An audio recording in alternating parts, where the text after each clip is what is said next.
हरियाणा भाजपा अध्यक्ष पद के लिए डॉक्टर अर्चना गुप्ता ने संभाला दायित्व। मुख्यमंत्री नायब सिंह सैनी इस मौके पर रहे मौजूद। मुख्यमंत्री नायब सिंह सैनी ने आदमपुर पहुंचकर पूर्व मुख्यमंत्री स्वर्गीय भजनलाल को दी श्रद्धांजलि। कांग्रेस हाईकमान के निजी यात्रियों और प्रेस कॉन्फ्रेंस पर रोक से नाराज हुए अशोक अरोड़ा और बीबी बत्रा। फरीदाबाद में इबोला वायरस को लेकर स्वास्थ्य विभाग अलर्ट। अस्पतालों में आइसोलेशन वार्ड्स बनाने की तैयारी।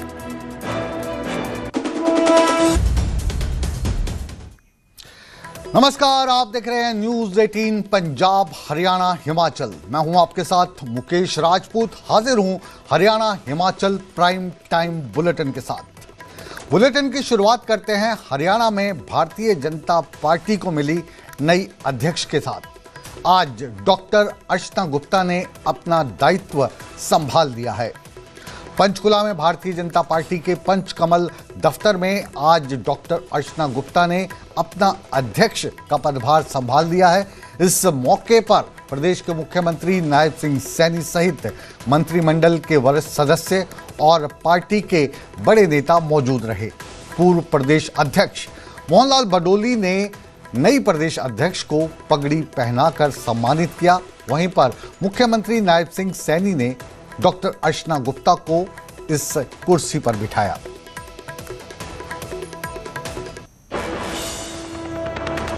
आदरणीय नितिन नवीन जी के नेतृत्व में, आदरणीय अमित शाह जी के नेतृत्व में आज ये भारतीय जनता पार्टी का झंडा अब आपने डॉक्टर अर्चना गुप्ता जी के हाथ में दिया है।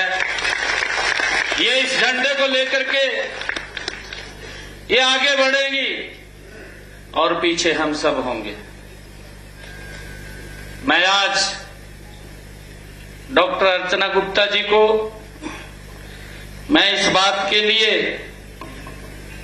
कि हरियाणा सरकार भी पार्टी के कार्यकर्ताओं के साथ मिलकर के आपको लगातार मजबूत और आगे बढ़ाने का काम हम मिलकर के करेंगे।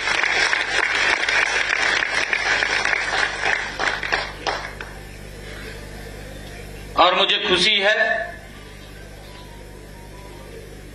कि अर्चना गुप्ता जी, क्योंकि महामंत्री के तौर पर इन्होंने काम किया है, आप सबके बीच में रही हैं, आपके ही बीच से इनको ये जिम्मेवारी पार्टी ने दी है। ये बखूबी उस काम को और गति से आगे बढ़ाने का काम करेंगी। आप सबके आशीर्वाद से, आप सबके प्यार से, जिस प्रकार से लगातार भारतीय जनता पार्टी का काम आगे बढ़ा है, उसी प्रकार से बहन अर्चना जी को भी उसी प्रकार का प्यार और आशीर्वाद आप सबका मिले। मैं इस बात की कामना करता हूं और निवेदन करता हूं कि आज संगठन की दृष्टि से भी और सरकार की दृष्टि से भी हरियाणा प्रदेश आज अग्रणी भूमिका में है। मेरा केवल इतना ही संदेश है कि जिस तरीके से मुख्यमंत्री जी एक एक हरियाणवी के लिए 24x7 उपलब्ध है, हरियाणवियों की भी चिंता करते हैं, अपने कार्यकर्ताओं की भी चिंता करते हैं। मैं एक एक कार्यकर्ता के साथ 24x7 खड़ी हूं। मैं कोशिश करूंगी कि आप सबकी आकांक्षाओं पर मैं खरी उतरूं, आप सबकी बात रखने की मैं चिंता करूं, लेकिन एक फिर भी मैं महत्वपूर्ण आप सबसे एक हाथ जोड़ के प्रार्थना करती हूं कि हमारी पार्टी अब बहुत बड़ी पार्टी हो चुकी है। हम एक बहुत बड़ी संख्या में आज कार्यकर्ता हैं, तो हम सबको गर्व इस चीज का होना चाहिए कि हम इतनी बड़ी राष्ट्रीय पार्टी के कार्यकर्ता हैं। तो अब डॉक्टर अर्चना गुप्ता के रूप में भारतीय जनता पार्टी हरियाणा को नई प्रदेश अध्यक्ष मिल चुकी है। इस मौके पर मौजूद रहे हमारे संवाददाता अंकित दुदानी। आइए जानते हैं क्या अपडेट है उनके पास और क्या माहौल रहा इस समारोह के दौरान। अंकित, बडोली साहब का जो कार्यकाल है वो खत्म हो गया और अब डॉक्टर अर्चना गुप्ता, महिला नेत्री, भारतीय जनता पार्टी हरियाणा की कमान संभाल रही हैं। क्या माहौल रहा वहां पर और क्या आपको देखने को मिला?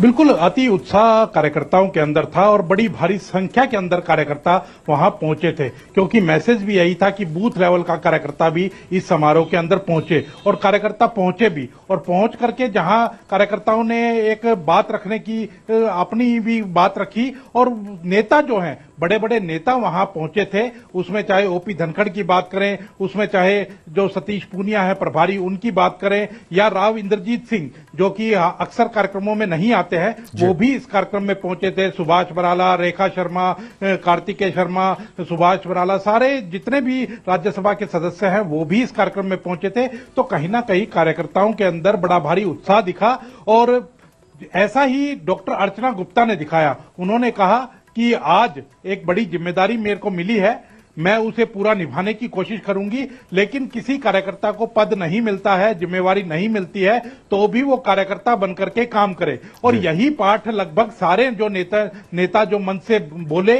वो पढ़ाते हुए नजर आए और सभी ने यही कहा कि सबको साथ लेकर के चलें। बल्कि राव इंद्रजीत सिंह वहां थे तो उन्होंने अपने भाषण में कहा कि डॉक्टर अर्चना गुप्ता को पकी पकाई फसल मिली है और इस फसल को किस तरह से वो संजो करके रखेंगी, किस तरह से संभाल करके रखेंगी, वो उनके ऊपर निर्भर करता है। अंकित, तो वहीं क्योंकि हरियाणा की राजनीति को आप बहुत बेहतर तरीके से समझते हो, तो राव इंद्रजीत सिंह की वहां पर मौजूदगी, पकी पकाई फसल जो उनको मिली है, इस पर उनका वक्तव्य, तो जो अंदर की राजनीति भारतीय जनता पार्टी की रही, इसमें अगर आप उस पर कुछ प्रकाश डाल सके हमारे दर्शकों के लिए।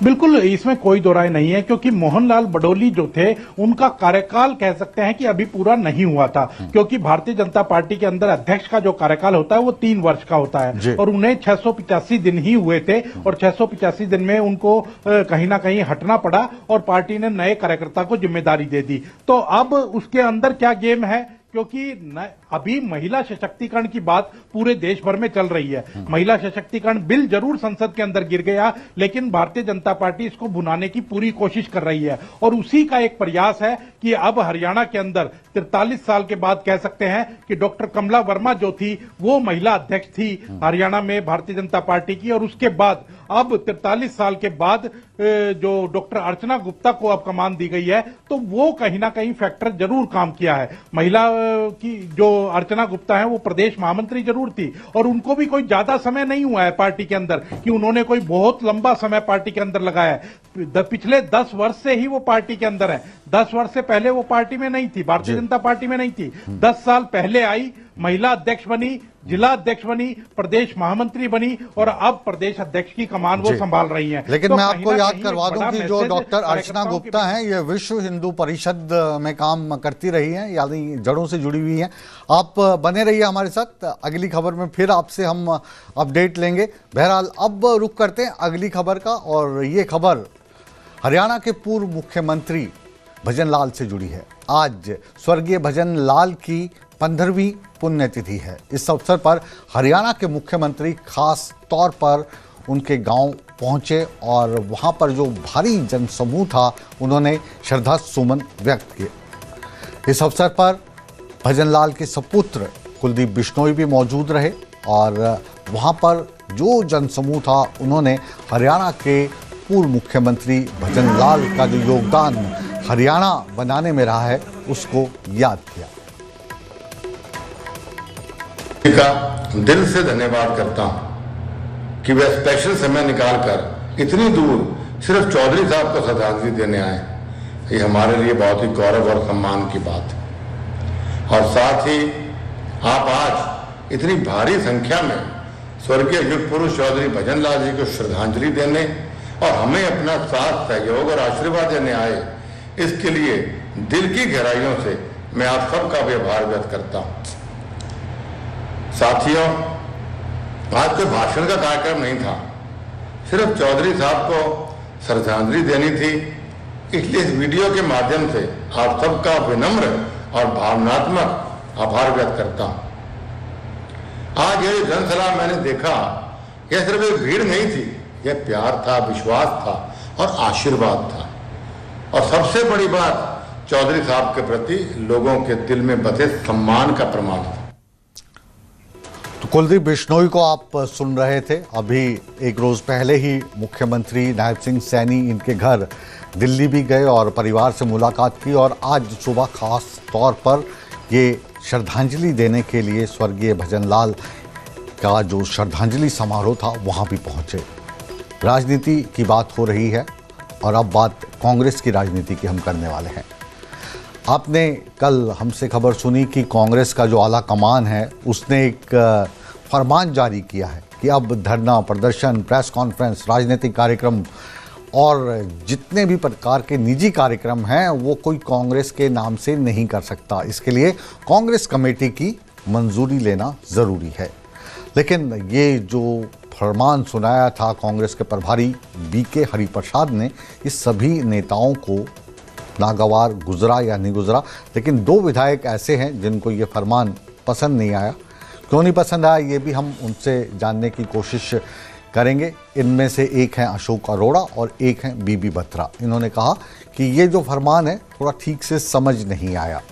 बीबी बत्रा का फरमान था कि अक्सर कांग्रेस के नाम पर कोई रैली निकाल दी जाती है, कभी कोई यात्रा निकाल दी जाती है, कभी कोई प्रेस कॉन्फ्रेंस की जाती है, कभी कोई धरना दिया जाता है जिसमें आला कमान की मंजूरी नहीं होती, और इससे कोई फ़ायदा होने के बजाय कांग्रेस में जो गुटबाजी है उसको मीडिया सवालों के कटघरे में खड़ा करता है और बार बार कांग्रेस को फजीहत झेलनी पड़ती है।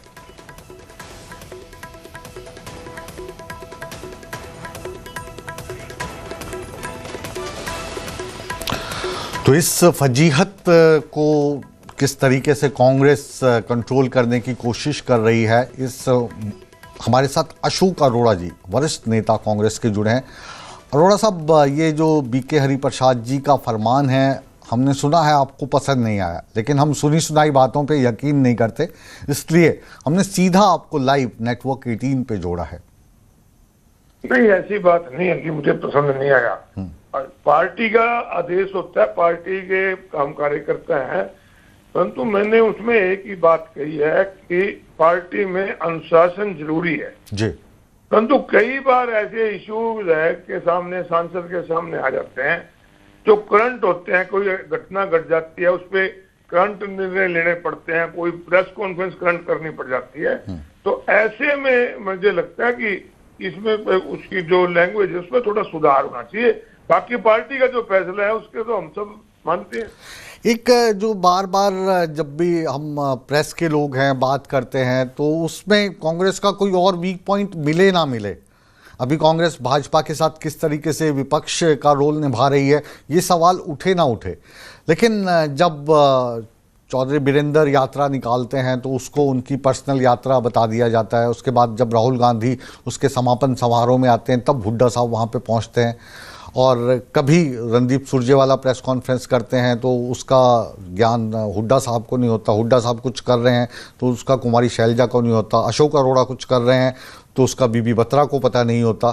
तो ये जो सारी चीज़ें हैं ये कांग्रेस में कलह है, इस नाम से अखबारों में प्रकाशित होती है, टीवी पर इस पर डिबेट्स होती हैं। तो इससे बचने का ये क्या सही रास्ता नहीं है कि जो भी कुछ होना है पार्टी की एक प्रोग्राम, देखो सुनो मेरी बात, पार्टी का जो प्रोग्राम होता है सब इकट्ठे करते हैं, परंतु मेरा कहने का मतलब ठीक पार्टी में अनुशासन हो, पार्टी की जो प्रोग्राम पे कोई प्रेस कॉन्फ्रेंस करनी है तो पार्टी की इजाजत से हो।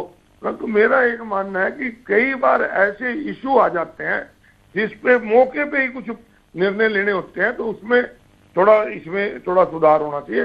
बाकी जो पार्टी का फैसला है, हमारे प्रभारी जी हमारे आदरणीय हैं, उनका आदेश मान्य हम। चलो, नेटवर्क 18 की ये इच्छा है कि हमारे माध्यम से जो आपके पार्टी प्रभारी हैं या जो आला कमान है उन तक भी आवाज़ आपकी पहुंचे कि इसमें कुछ ना कुछ सुधार की गुंजाइश है। अब हमारे साथ आप ही के साथी जुड़ रहे हैं, हमारे भी मित्र हैं बीबी बत्रा साहब जो पेशे से वकील भी हैं। तो वकील साहब, कानूनी तौर पे तो इस पर चर्चा हो नहीं सकती, मसला पार्टी का है, लेकिन ये जो फरमान है, इस फरमान को आप देखते कैसे नहीं, ऐसे है कि आपके फोन आने के बाद मैंने उसको लेटर को पढ़ा है। हाँ हाँ, and there is nothing wrong in the letter. हाँ, ओनली थिंग इज दैट कि भाई कभी इमरजेंसी में कोई डिमॉन्स्ट्रेशन करना पड़ता है, वो और बात है। पार्टी में डिसिप्लिन होना चाहिए और अलग अलग जो विचारधारा के साथ, और साथ में एक लीडर प्रेस कॉन्फ्रेंस करता है, दूसरे के एक्यूज करना शुरू कर देता है, तो इस तरह का कुछ लगना चाहिए इस बात के लिए। और कई बार ये होता है कि कोई जलसा कोई कर रहा है, कोई सीएलपी लीडर का और प्रधान का फोटो नहीं लगा रहा, अपना ही फोटो लगा के, तो राइट स्पिरिट में पार्टी में डिसिप्लिन होना चाहिए, हम इसके पक्षधर हैं। और ये अच्छी बिल्कुल। बात बत्रा साहब, आप लगातार नेटवर्क 18 पर आते रहे हैं, और कई बार तो मैं 2014 से 2019 की बात करूं तो यहाँ पर जो डिबेट है उसमें हम कांग्रेस के अलग अलग प्रवक्ताओं को बुलाते हैं। उसमें एक प्रवक्ता जो है वो पक्ष रखते हैं भूपेंद्र सिंह हुड्डा का, एक प्रवक्ता पक्ष रखते हैं रणदीप सिंह सुरजेवाला का, एक प्रवक्ता जो है वो कुमारी शैलजा का पक्ष रखते हैं। तो ये दूसरी पार्टीज में नहीं होता। अभी भारतीय जनता पार्टी का देखिए ना, वहाँ पे मोहनलाल बडोली अध्यक्ष थे, पार्टी ने फरमान सुनाया कि बस आपके 685 दिन का जो कार्यकाल था वो पूरा कार्यकाल नहीं था, लेकिन अब महिला सशक्तिकरण होगा, और उन्होंने आज उनको पगड़ी पहनाई और जय श्री राम। आपकी पार्टी में ऐसा नहीं होता? वो नहीं, ऐसी बात नहीं कि हमारे पार्टी में कोई अध्यक्ष है या कुछ है, पर जो बात आपने जिक्र की है अलग अलग प्रेस कॉन्फ्रेंस में, अपनी प्रेस कॉन्फ्रेंस में पार्टी की बात और पार्टी को मजबूती की और पार्टी को इकट्ठा करने की बात होनी चाहिए, ना कि कोई इंडिविजुअल उसके बात के लिए और दूसरे के बारे में कटाक्ष होना चाहिए और कोई बात होना चाहिए। ऐसा होता रहा है, इसलिए प्रभारी जी ने सोच समझ के इस पत्र को निकाला है। और इस पत्र में थोड़ा सा है कि हम कुछ भी करेंगे, प्रधान से इजाजत ले लेंगे, कोई दिक्कत वाली बात नहीं। कोई इमरजेंसी एजिटेशन हो जाती है, कहीं पर कोई जाति हो जाती है, कहीं पर गोली चल जाती है, कहीं पर कोई और प्रदर्शन का मामला बन जाता है, तो उस समय थोड़ा सा यह है कि उसके अंदर फैसला लेने में कहीं अब क्योंकि बीबी बत्रा साहब एक वकील है, और जो बयान दिया जाता है लिखित में या टीवी पर, तो उस बयान के मायने होते हैं। ये चीज़ आप बहुत अच्छे तरीके से समझते हैं, तो बहुत सोच समझ के आप बोल रहे हैं। लेकिन आप हमारे साथ जुड़े और अपनी प्रतिक्रिया आपने और अशोक अरोड़ा साहब ने हमें दी, हम तहे दिल से in the letter of Shri BK exactly word by word पढ़ो तो उसकी स्पिरिट अच्छी है पार्टी के पक्ष में। जी जी, बहुत बहुत शुक्रिया, आप जुड़े और अपना जो पॉइंट ऑफ व्यू था हमारे साथ साझा किया। अब आगे बढ़ते हैं और बात करते हैं इबोला वायरस की। इबोला वायरस दुनिया में लगातार कहर बरपा रहा है। अब इसका खतरा हमारे देश में भी बढ़ता जा रहा है। आशंका है कि इबोला वायरस से पीड़ित लोग कुछ हमारे देश का भी रुख कर चुके हैं। पहले खबर बेंगलोर से आई थी, अब इबोला को लेकर हरियाणा के फरीदाबाद में भी अलर्ट जारी कर दिया गया है। अगर हम बात करें कि इस अलर्ट में क्या क्या होगा, तो स्वास्थ्य विभाग ने अब आइसोलेशन वार्ड जैसे कोविड में होते थे वैसे फरीदाबाद में बनाए जा रहे हैं, और कह रहे हैं कि अगर इबोला का कोई भी संदिग्ध या मरीज़ मिलता है तो उसको स्वास्थ्य सेवाएं अच्छे से उपलब्ध करवाई जाएंगी, और इबोला वायरस से चिन्हित पीड़ित व्यक्ति को आइसोलेशन में रखा जाएगा। सीएमओ ने क्या कहा, आइए सुनते हैं। सिविल सर्जन आईडीएसपी हैं, उनको हमने निर्देश दे दिए हैं कि आइसोलेशन वार्ड बनाएं और पेशेंट को आइसोलेट करके उसका ट्रीटमेंट करने के लिए जगह को निर्धारित करें, बेड को निर्धारित करें और फैसिलिटी को तैयार करें। बीके अस्पताल में पीएमओ के अंडर फैसिलिटी को आइसोलेट किया गया है और बेड को डेजिग्नेट किया गया है। सर, किस तरह की तैयारी की गई है अभी? देखिए, इबोला वायरस जो है वो वायरल डिजीज प्रोसेस होने के कारण संक्रमण का रोग है, और ये जो है एक जने से दूसरे जने ड्रॉपलेट इन्फेक्शन से फैलता है। सर, तमाम जो लोग हैं उनके लिए क्या कुछ आप संदेश देंगे इसको लेकर? देखिए, सभी लोगों से संदेश मैं यही देना चाहूँगा कि इबोला वायरस जो है वो एक लोकलाइज्ड एरिया में, जोग्राफिकल एरिया में डिजीज प्रोसेस उभर के आ रहा है, जो कि अभी इंडिया के अंदर, खासकर फरीदाबाद के अंदर अभी कोई केस नजर नहीं आया। सर, इंडिया में कितने केस है लगभग? देखिए, इंडिया के केसेस के बारे में गवर्नमेंट ऑफ इंडिया के कोई ऑफिशियल हैं जिनके पास डाटा होगा वो आपको बताएंगे। हरियाणा में ये जो बीमारी है पैर ना पसारे, इसको लेकर लगातार एयरपोर्ट से 2 केस रिपोर्ट हुए थे इंटरनेशनल एयरपोर्ट गुड़गांव से, और अभी तक फरीदाबाद जोन में कोई केस नहीं है।